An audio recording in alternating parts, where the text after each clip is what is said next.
And I'll begin again. Welcome, everybody. My name is David Kramer. I am the director of the library at the Jewish Theological Seminary. We are privileged, and it is our extreme pleasure to be able to offer programs like this to introduce you to books that we judge are of some importance for Jewish students, the Jewish public, the Jewish community, and beyond, because all of these books, while being of local interest, should be of international interest as well. And that is certainly true for a book like this. We at JTS, those of you who know our institution certainly know that we believe that it's impossible to understand anything truly unless we have some sense of its history.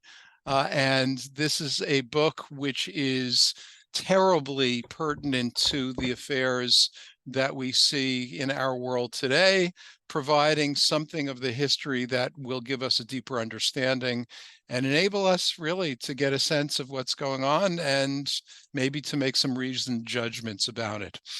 So Oren, you've got a big job for us. I know that you've been speaking about this, and when we discussed what precisely you would focus on, you said, in these days it's impossible just to stick to the book because the book has many implications, and we invite you certainly to address those.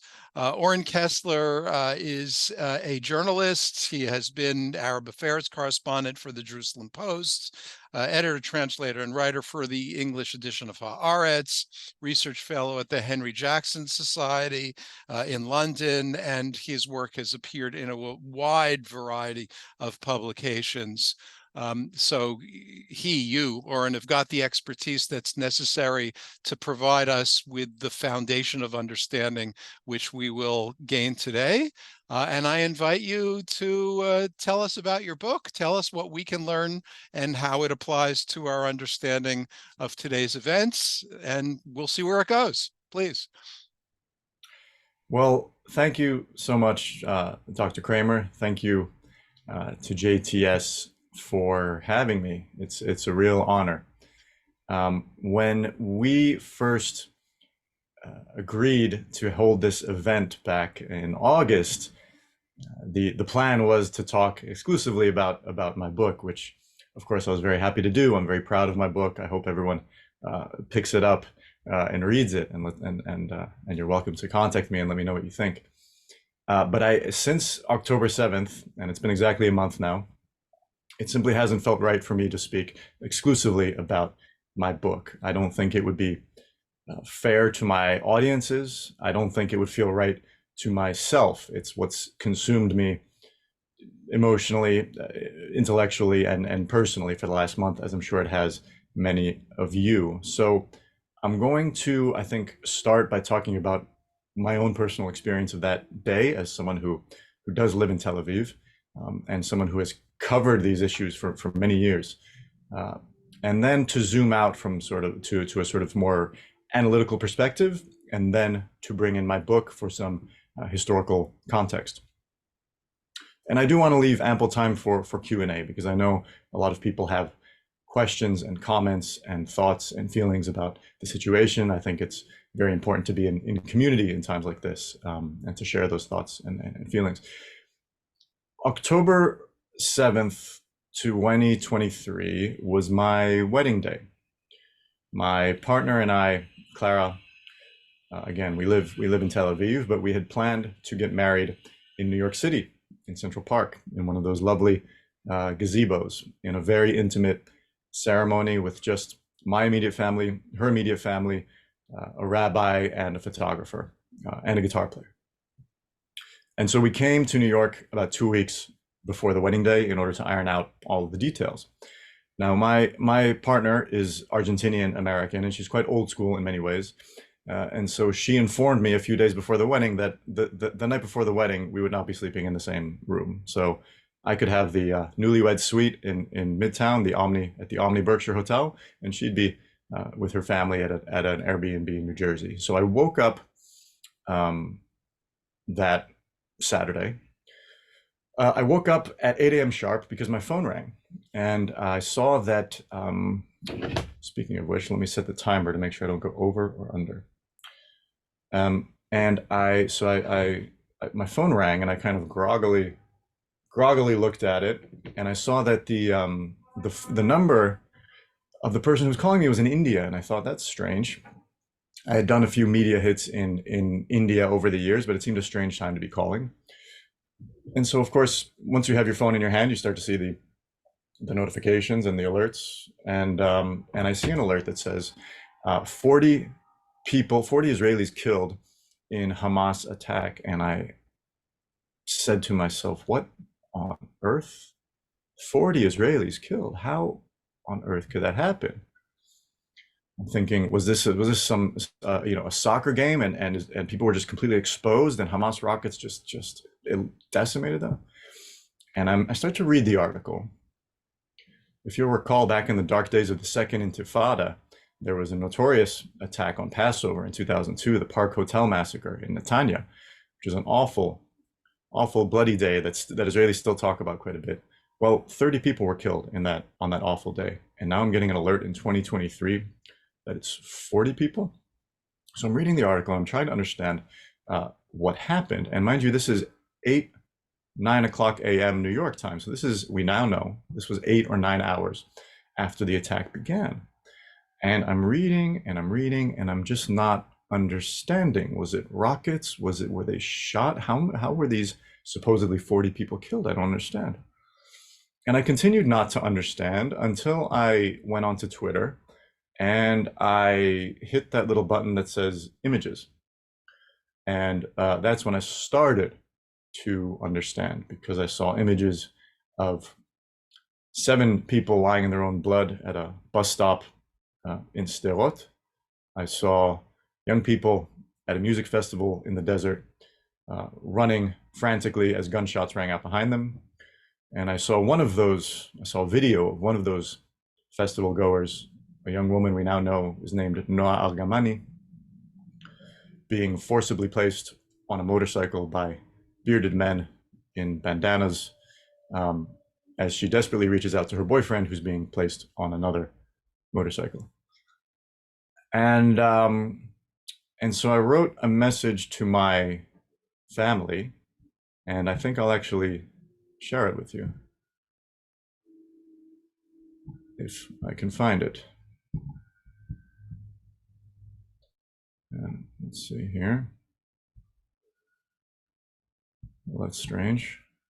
You see, I'm also not very good at Zoom. Share screen. There we go. So I wrote to my sort of family WhatsApp group saying terrible things are happening in Israel today. Mass Hamas infiltration of the south, 40 plus killed, unknown number of civilian and soldiers captive in Gaza. Nothing like this before. Thousands of rockets. Half an hour later, I wrote, this is 10 a.m. almost. Death toll is now over 100 with some 800 injured. It's a real nightmare. Awful videos coming out of civilians, including women, being abducted and taken to Gaza. It's not even clear how these 100 plus people died. Again, this is 10 hours after the attack began. Hamas controlling several southern towns and villages, nightmare situation. And my brother, my older brother, as you can see here, responded with exactly 2 words, which were, my God. And so I had a real dilemma I was really torn about whether to go through with the wedding, as you can imagine. And I remained quite torn until I got a message from my friend Nathaniel in Tel Aviv. He's an American guy like me who made Aliyah. And he said, don't let anything interrupt or ruin your simcha, your joyous occasion. And I thought, he's right. So we went through with it. We didn't know the extent of the disaster. We knew it was very bad, but we went through with it, and it was lovely despite everything. And we had a lovely dinner afterwards. And Clara and I went back to the hotel, and we weren't exactly in festive mood, but we caught up on the news, tried to digest it all, and we went to sleep. Well, the next morning, my dad called me, and both my parents are Israeli, and my dad's an optical physicist. He's quite a practical man, not overly emotional, one might say. Great guy, but not overly emotional. I've certainly never heard or seen him cry. My dad called me and he said, "Have you talked to anyone in Israel?" And I said, "Well, Amir, my cousin, called, but I missed the call. I assume he wanted to just update us on the situation and probably to say Mazal Tov." And I can hear my dad's voice cracking, and he says just one word, which is Tomer. Tomer. And so Tomer is the son of my cousin Michal. We're a very small family. I only have 3 first cousins in the world, 2 of whom live in Israel. And Michal is one of them. Tomer is her middle son, and he, I knew, was a platoon commander in the Nahal elite reconnaissance unit. In fact, I will show you a photo of Tomer, if this would like to cooperate. There we are. And so Tomer was killed that morning, very early. We now know, fighting Hamas terrorists at Kerem Shalom, right next to Gaza. He fought extremely bravely. He and his comrades protected the kibbutz of Kerem Shalom that day. 3 soldiers, including the brigade commander, were killed, and including Tomer, and 2 members of the security team were killed, but not a single civilian was killed at Kerem Shalom. Not a single civilian was abducted at Kerem Shalom, unlike so many southern communities. And so I think I'll keep his photo up for a moment. I want to talk just a little bit about Tomer and his family. Tomer's family, his parents, Ran and Michal, are very much Israelis of the old left. They're very much peaceniks. They were at the protests every week against the judicial overhaul. Tomer's father actually, for years, would volunteer to pick up sick Gazan kids, take them to hospital in Israel, and then bring them back. But Tomer always wanted to be a warrior. There was nothing militaristic about him. He almost never talked politics. He was a lovely guy, and I know everyone always says that when somebody dies, they always eulogize them in the most glowing terms, of course. But Tomer really was just the warmest, most genuine person. My Clara and I would always marvel every time we met him at what a genuine, lovely person he was. He was always smiling. He was, perhaps you could tell in that photo, he always had this expression as if he was in on a joke that perhaps you were not in on. And he always wanted to be a warrior. He always, when we'd ask his parents what to bring him for a holiday or for his birthday, they would say, bring him a plastic sword or a plastic shield. That'll make him happy. He wasn't militaristic. He wanted to defend his country. He wanted to defend his family, and that's what he died doing. He died fighting. And it took, as you know, in Jewish tradition, we're called upon to bury the dead as quickly as possible, but the body count was such, and remains such, as I understand, that it took quite a long time to be able to bury Tomer. The army simply didn't have the resources. It didn't have the 6 officers who are supposed to carry the casket on their shoulder. I understand they even had a shortage of grave diggers. And so it took 5 days and a lot of pushing to be able to hold a funeral for Tomer. And I do want to talk for a moment about just that, about body counts, about death tolls. And I promise this whole Zoom conversation will not all be grim and dark. I will certainly insert some rays of light, some points of light by the time I'm through, but I do think it's important to look head on at what's happened and to deal with it honestly. I'm sure you've heard that this October 7th was the bloodiest day for Jews since the Holocaust. Well, it was. It was by far the bloodiest day in Israeli history, without any close competitors. So the second bloodiest day in Israeli history was the first day of the Yom Kippur War in 1973, Well, on that day, about 300 people were killed, all of them soldiers. And as you know, on October 7th, exactly a month ago, the death toll was somewhere around 1,400. The vast majority of them civilians.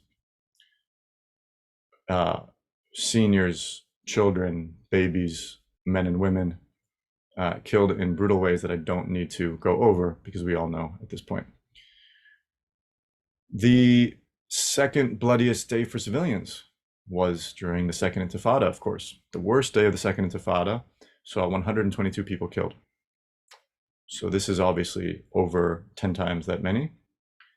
And this statistic I found rather mind-boggling.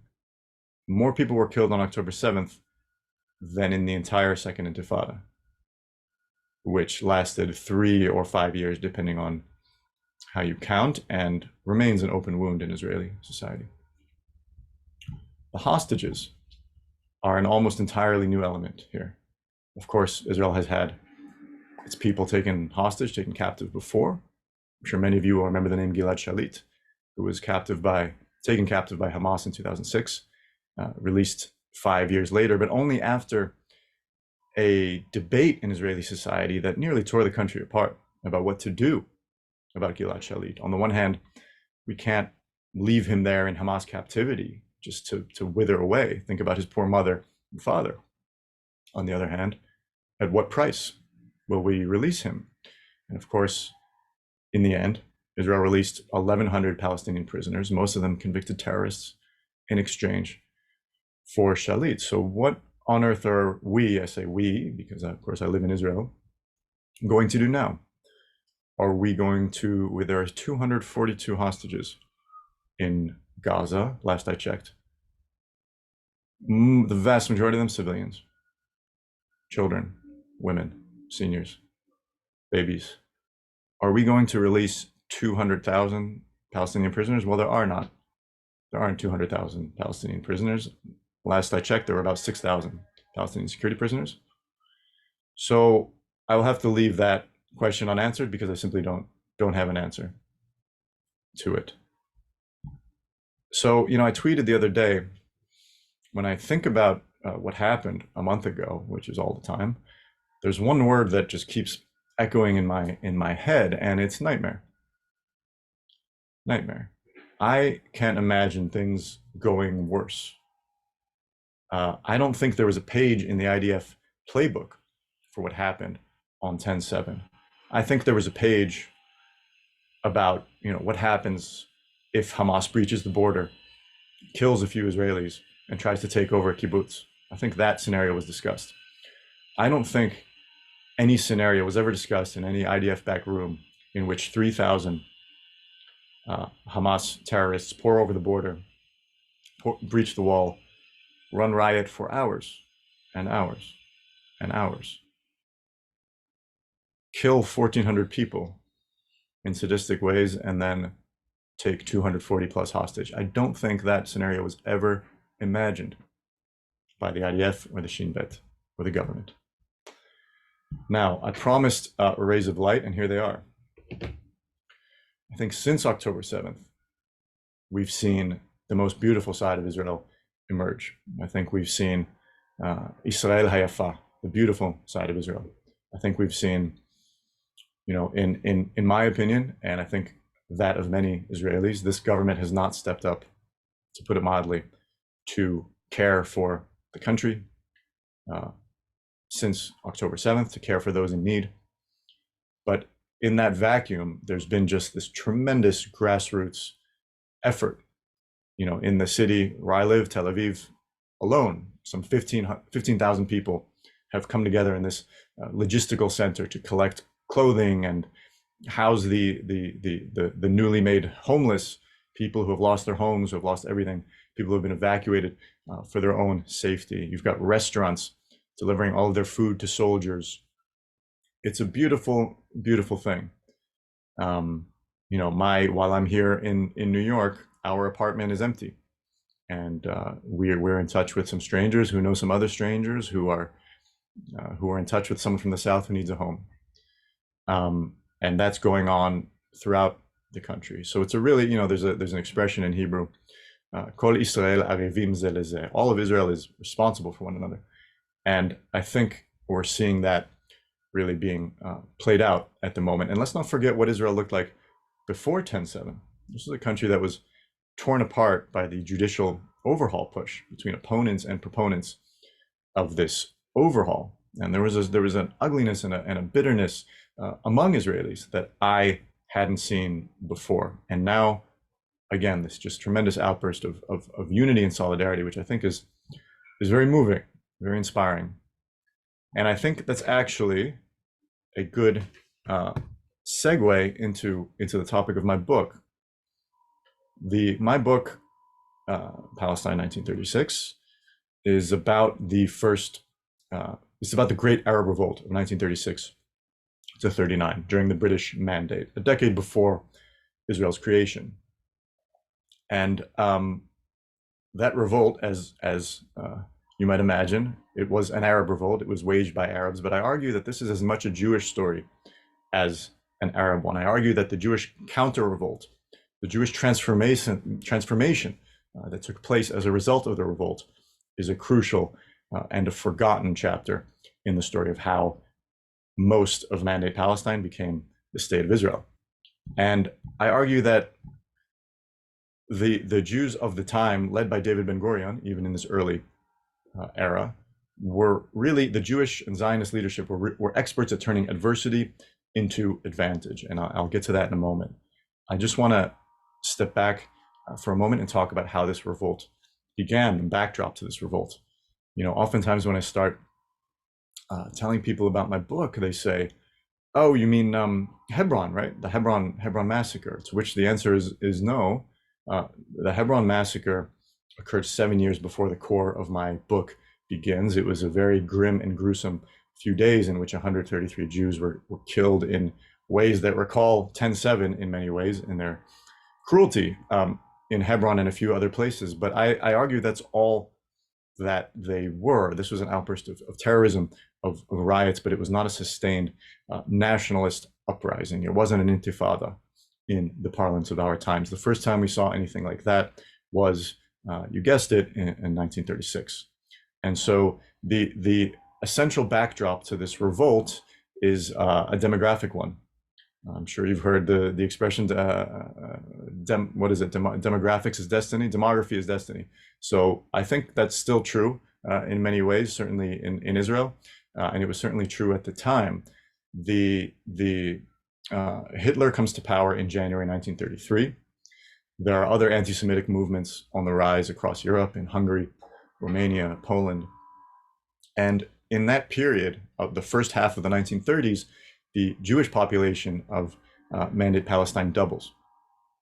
And it's approaching 30% of the entire population. It's approaching about 300,000 of a population of 1 million.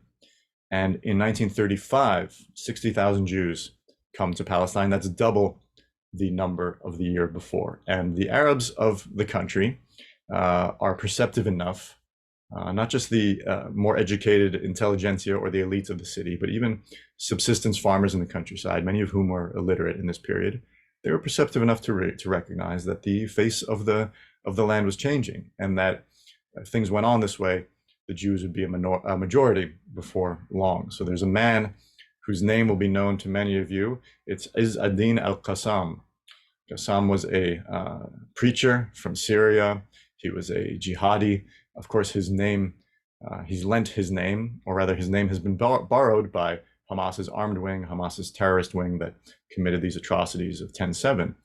So Qassam was a preacher. He was originally from Syria. He came down to Palestine in the early 1920s because he was wanted by the French authorities up in Syria. And he sets up in Haifa, and he's preaching at a mosque there to the urban Muslim poor of Haifa, which in this period is still a majority Arab city. The mosque still stands. You can go visit it, but he's preaching jihadism. He's preaching things like, when the British officer presents his boot for you to shine, leave your brush in the shine box and pick up your pistol, that sort of thing. And his followers wage a number of sporadic attacks against Jews and against the British. Some of them are even deadly. and they at a certain point kill a policeman, a member of the Palestine police named Moshe Rosenfeld. And that was a big mistake because they've killed a Jew, but they've killed a member of His Majesty's police, and now he's a wanted man. Long story short, a manhunt ensues, and Qassam is killed by the British in the forests of what is now the northern West Bank, and he becomes sort of the first martyr in the Palestinian Arab pantheon. He becomes the proto-martyr, and Ben-Gurion, the head of the Jewish Agency, recognizes the significance of this immediately. He writes in his diary, "Finally, the Arabs have found a man who is willing to die for an ideal," and he predicted that hundreds or thousands more would follow. And indeed, just a few months after that, in April 1936, some of Qassam's followers ambush a car on the road between Tulkarm and Nablus. This sounds like it could be ripped from the headlines today. They ambush a Jewish poultry merchant and his driver, and they kill them. And this is often seen as the opening shots of the Arab revolt. And so the revolt begins in violence, but very soon the political leadership of Arab Palestine rushes to assert its political control over it. And I'm going to mention another name that'll be known to many of you. That's Hajj Amin al-Husseini, the Grand Mufti of Jerusalem, the notorious Grand Mufti of Jerusalem, who of course in the 1940s would spend much of World War II at Hitler's side, and who, if history had panned out slightly differently, probably would have been tried for war crimes. So Hajj Amin is the Grand Mufti. He's head of the Supreme Muslim Council, appointed to that position, by the way, by the British, but that's a different lecture. It's a different talk. Hajj Amin sort of rushes to assert his leadership, and he says that the revolt will continue, and the boycott, the economic strike, will continue, because alongside these acts of violence, a general strike has been proclaimed, in which the Arabs of Palestine essentially boycott the Jewish and British economies completely. And he says this will continue unless our demands are met. Chief among them, a complete cessation of Jewish immigration and a complete ban on land sales, because very many prominent, wealthy Arabs were selling their land to Jews at quite inflated prices, even while they railed against the practice in public. And so the revolt rages on for a few more months, and it really bears fruit because the British send a royal commission to Palestine, acting in the name of the king. This is known to history as the Peel Commission, the famous Peel Commission. They spend several months in the country, and they produce a report which clocks in at 400 plus pages. And if anyone has the entire month of November free, I strongly suggest they read it, because it's actually a very good read. I've read all of the commissions of inquiry on Palestine, or nearly all, and it's genuinely a good read. But it's remembered by history mostly for its last 10 to 15 pages, in which the commissioners offer a radical solution to the Jewish-Arab conflict, which is partition. This is the first two-state solution, if you like. They propose a small Jewish state, mostly along the coast and in the Galilee, alongside an Arab state in Palestine, which actually they propose be attached to Transjordan. And this is really the first time that a Jewish state appears on the international agenda in any real way. This is not simply a Jewish national home as proposed, as promised by the Balfour Declaration. This is not a canton or an autonomous zone. This is a state with everything that means. That means presumably an army. That means borders. That means control over immigration. And this is a direct result of the Arab revolt. Ben-Gurion says something like, we have to say thanks to the Mufti for launching this revolt in the first place. Ben-Gurion is euphoric, even as he sort of plays coy in public. So this partition plan becomes the template in many ways, at least the principle of it becomes the template for every subsequent partition plan since, from the UN's exactly 10 years later in 1947 on to the various iterations of our time. And so again, this is a direct result of the Arab revolt. And of course, the Mufti rejects the idea as a degradation, an amputation, a humiliation. He rejects it out of hand. But that idea, that template has been created. Militarily, this is the period in which the Jews become an armed force to be reckoned with. This is the period when the seed of a Jewish army is sown. This is when the Haganah, which is the mainstream Jewish armed force of the time, which by the way is still technically illegal at the time to the British under British law, but they tolerate it as long as it kind of, behaves itself. The Haganah goes from a collection, a loose network of glorified night watchmen to really the seed of a Jewish army. And this all happens through the good offices of the British military. This is often, and the British government, this is often forgotten. But basically, the revolt is raging most fiercely in 1938, roughly. The British have proposed this Peel partition plan, but once they see that Hajj Amin, who's the Arab leader who matters most, has rejected it, although interestingly, quite a few other prominent Arabs accepted it, and we can get into that in the Q&A. But once they see that the Arab leadership of Palestine rejects it completely, and once the Foreign Office gets involved, because there's wrangling between the Foreign Office and the Colonial Office in this period, they start to walk back partition. They start to reconsider. And by 37, 38, it's quite clear that the war clouds are gathering over Europe, that it seems to be a question of when and not if war with Hitler will erupt. Although at this period, of course, the Prime Minister is Neville Chamberlain, so it seems to have been clear to everyone except perhaps him. And so they're trying to wrestle this revolt in Palestine to the ground, and they conduct some fairly brutal and heavy-handed measures, which I'll get into a bit later. But they're unable to really wrestle it to the ground. So what do? They agree to a long-standing Jewish demand to arm and train them in large numbers, because the British are simply unable to move large amounts of manpower of their own army from Europe. And so they create this unit called the Jewish Supernumerary Police. It's a bit of a mouthful. In Hebrew, we call it the Notrim. And through this mechanism, some 15 to 20,000 Jews are armed and trained and often paid by the British administration of Palestine. But it's clear to everyone that they're ultimately answerable to the Haganah. This is also the period of another man whose name will be known to many of you, and that's Orde Wingate. Wingate was a very eccentric British officer. He had a habit of welcoming guests in the nude. He had a habit of eating onions like apples, oftentimes in the nude. But he was a Christian fundamentalist. We'd probably call him an evangelical these days. He was a devout Zionist, which set him apart from almost all of his comrades in the British Army in Palestine and the British administration there. And most important of all, he was a military genius by any account. And he created something called Special Night Squads, which were a mixed British-Jewish unit that operated at night and took the fight to the enemy, to these Arab armed bands. And in doing so, he really created the first Jewish special forces, if you like, and really the core of the future IDF leadership. These night squads included men like Moshe Dayan and Yigal Allon, who would go on to be leaders of the Israeli army, the Israeli defense establishment. So we've talked about politics, we've talked about the military.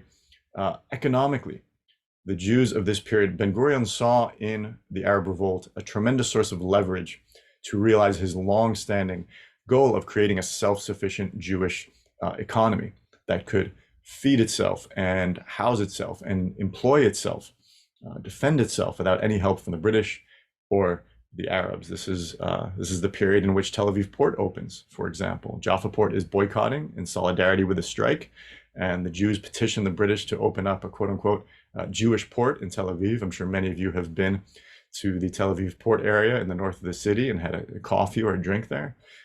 And the British agree, and Ben-Gurion is simply ecstatic. He says, this is our outlet to the world. He called it a second Balfour Declaration. Again, a direct result of the revolt. In terms of settlement, the Jews don't abandon any settlements throughout these 3 years of revolt. And bear in mind, this was an extremely painful period for the Jews. 500 Jews were killed between 36 and 39, and perhaps that number isn't quite as impactful as it might have been before October 7th, but it's a massive number. It's a number that we wouldn't see until the Second Intifada. And this is, of course, in a period when the Jewish population of Palestine, of the land of Israel, is much, much smaller. Is, as I mentioned, about 300,000 people.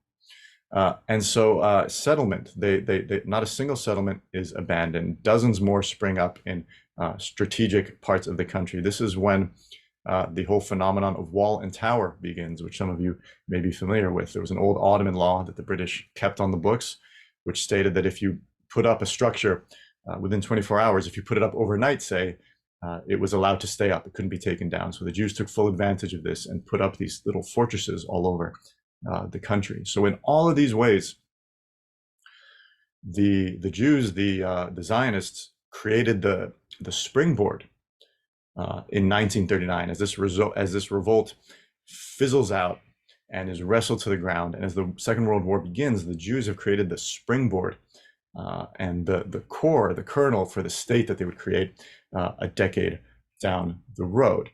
And for the Arabs, for the Arabs of Palestine, and terminology is often tricky in this conflict, as you know. I try to use the terms that were most in currency at the time in the book to really place the reader in that time, and so that's why I keep referring to Palestinian Arabs, Arabs of Palestine, Jews of Palestine. For the Arabs in this period, it's really the mirror image of those Jewish gains. The revolt to crush Zionism really ends up crushing the Arabs themselves. The British, as I mentioned briefly, waged a very heavy counterinsurgency, arguably even a brutal one.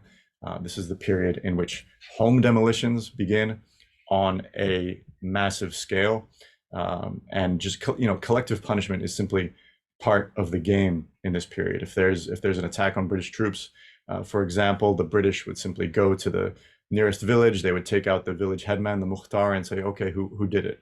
And if you couldn't tell them, they would start demolishing houses. They hanged at least 100 Arabs, killed thousands, although we'll never know exactly how many. Huge numbers of Arabs are put into prison. Huge numbers of weapons are confiscated. And alongside all of that, there's just a convulsion of Arab infighting in this period. So however many thousands of Arabs were killed by the British, many more were killed by their fellow Arabs. This was a period, the initial unity of the revolt in those first 6 months before the Peel Commission arrived, for example, gives way to it sort of devolves into just a paroxysm of inter-Arab fighting under the cover of this ostensibly nationalistic revolt. There's a lot of score settling, old scores being settled.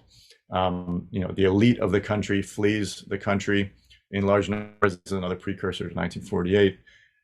The economy is simply gutted by the boycott and by this counterinsurgency. So in all of these ways, the Arab social fabric is just completely torn. And so I argue in the book that the final showdown, the final reckoning between Jews and Arabs in the Holy Land that we saw in 1947-48, after the kind of pause of the Second World War, that final reckoning, the final showdown was won by one side and lost by another nearly 10 years in advance. And so, as I mentioned, I do want to leave a lot of time for Q&A, so I'll start to wrap up here. I think I'll wrap up with a thought about the present. The people who were lost on 10/7, we can't bring those people back. But I think if this pogrom that we saw a month ago, and I think we do have to call it that, I think if it leads to the defeat of this terror organization that calls itself Hamas, and if it can continue to contribute to the greater unity and solidarity of the people of Israel, I think we'll be able to see some light shining through these dark clouds, and even to be able to say with with even greater conviction those three words that so many of you know, which is Am Yisrael Chai. So I think on that note, I'm happy to take any questions that anyone has about the past, about the present, and thank you very much for listening.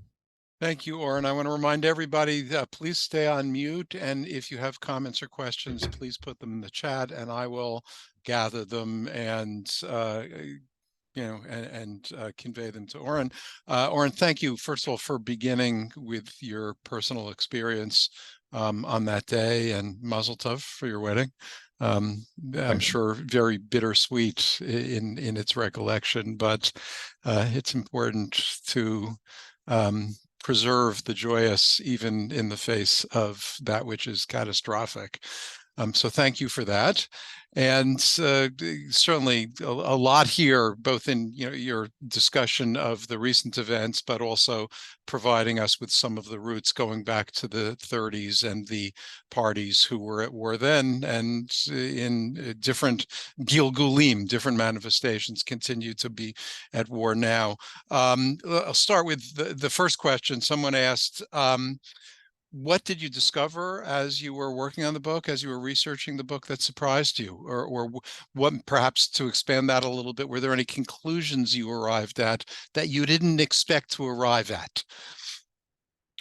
Well, one of the most fascinating troves that I found in my archival research were the secret testimonies from the Peel Commission. So there were dozens of public testimonies given at the time in 1936 and 37, which were released alongside the report.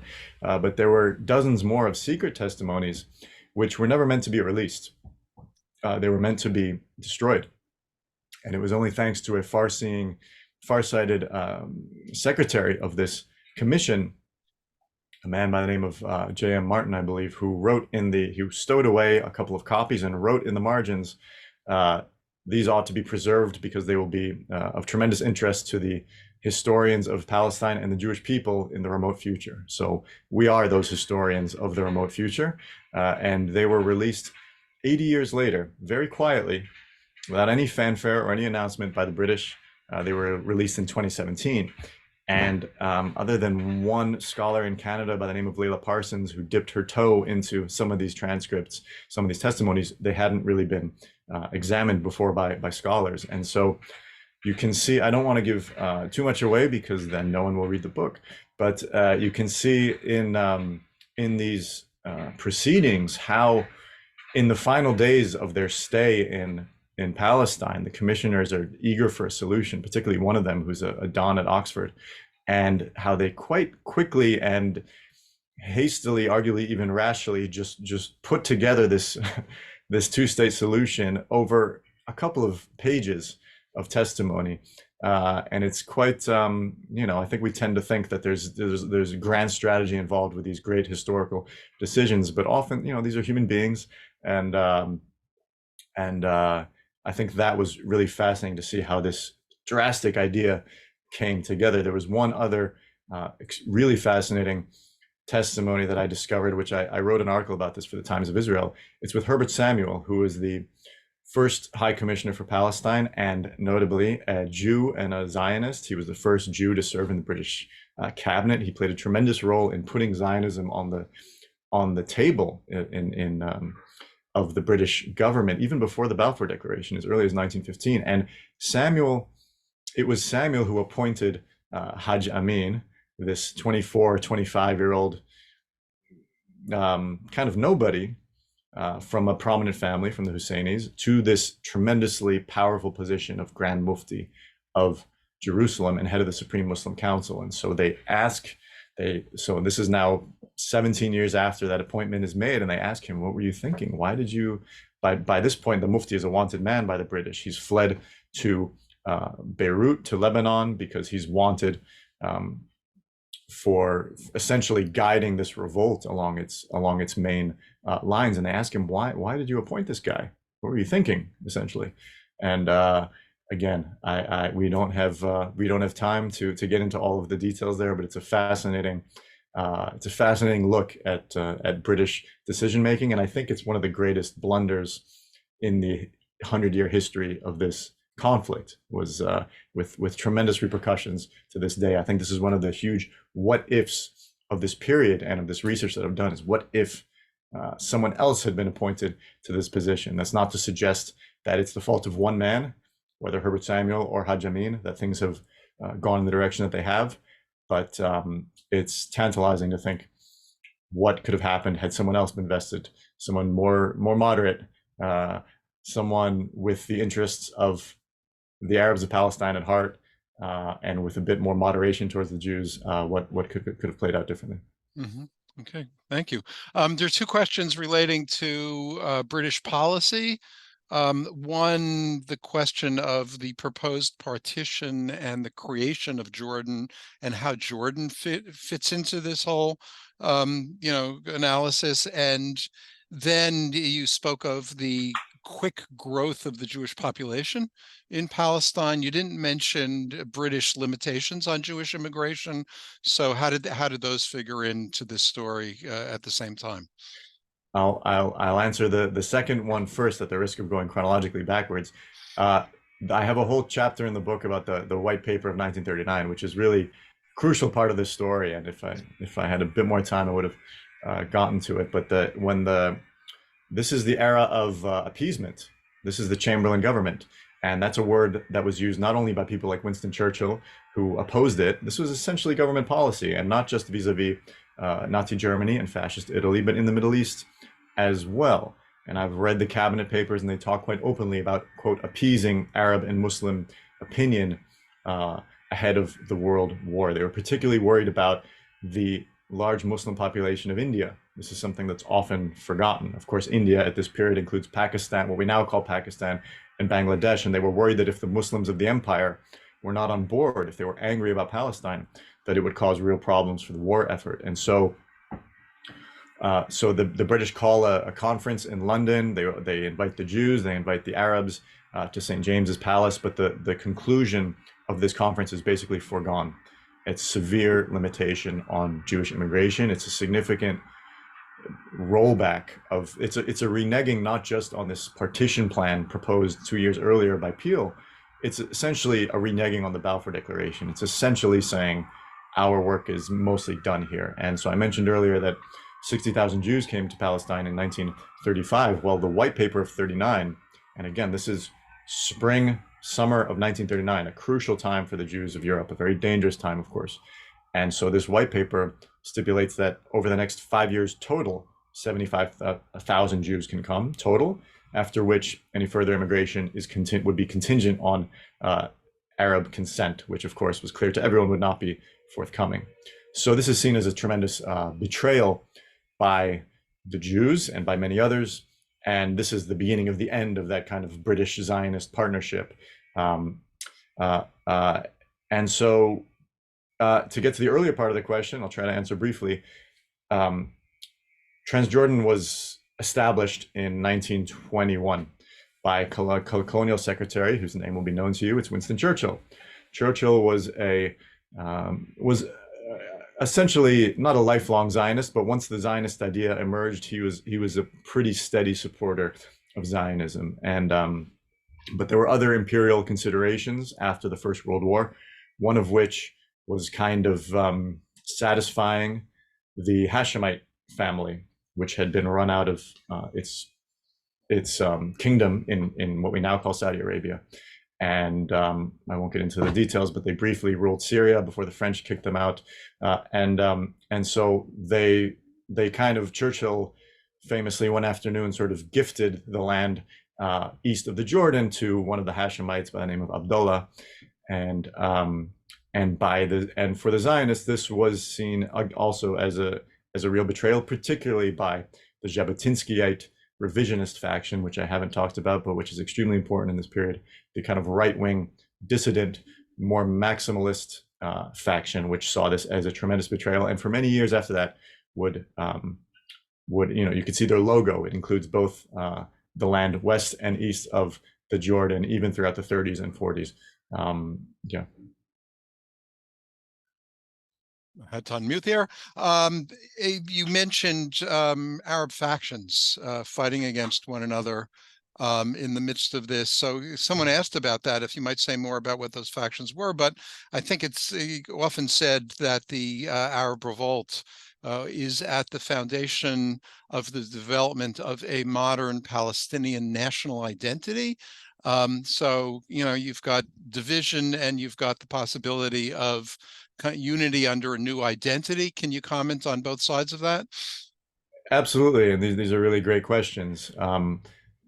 I view the Arab Revolt. I present the Arab Revolt as the crucible in which Palestinian or Palestinian Arab identity really coalesces. It's not to suggest that there was nothing before, but this is really where it comes together in a cohesive way, where almost all of Arab Palestine unites, at least ostensibly, at least on the surface, behind the leadership of the Mufti, and more importantly, in a common purpose against a common foe, namely Zionism and its British midwife in the Arab perception. So urban and rural, rich and poor, even Muslim and Christian to a significant extent, lines up together in this one effort.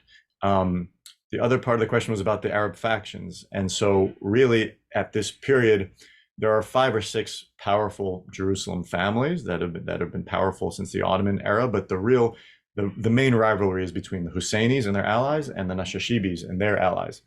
And at the risk of simplifying, the Husseinis were typically more nationalist, more intransigent, although there are notable exceptions, such as the Mufti before the notorious Mufti his half-brother was actually quite moderate. But the Nashashibis were considered generally more moderate, more willing to work with the British, more willing to work with the Jews, more cognizant of the benefits that the Jews were bringing. That's not to suggest that they were Zionists by any stretch, but importantly, the Nashashibi camp accepted the Peel partition plan. So speaking of what ifs, this is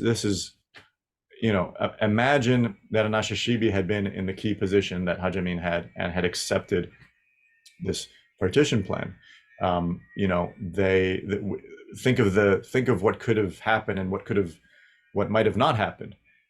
You might have had hundreds of thousands of Jews spared from the Nazis. If you had had a Jewish state in 1937, you might have had the whole crisis, the Palestinian refugee crisis of 1947, 48, 49 could have been completely averted. Gaza today in 2023 wouldn't have been teeming with refugees. So it's just, I think it's important. One kind of takeaway that I have from this book is that there were many points in the period that I'm writing about at which things could have gone differently, which suggests that maybe they still can. Okay, well, that's hopeful. I mean, the fact that you can even think about that is wonderful. This is a history of a lot of what ifs. You've made that clear, and as we're all listening to you, it's clear that there are many other what ifs in the decades that follow what you just commented on. Just allow you one final comment. If this is the DNA of today, if what you write about is the DNA of today, what do we need to know about that DNA that makes, what's mutable, what's immutable? Do you have a way of thinking about that? Well, I think that answer I gave to the last question, I should have given to this question, Okay. which is, we weren't, I don't think, my research doesn't suggest, to me anyway, that we were inexorably drawn to indefinite conflict. I think there were many crossroads at which things could have gone differently, things could have gone better. So that's even in these very difficult, dark times, I try to take some inspiration from that.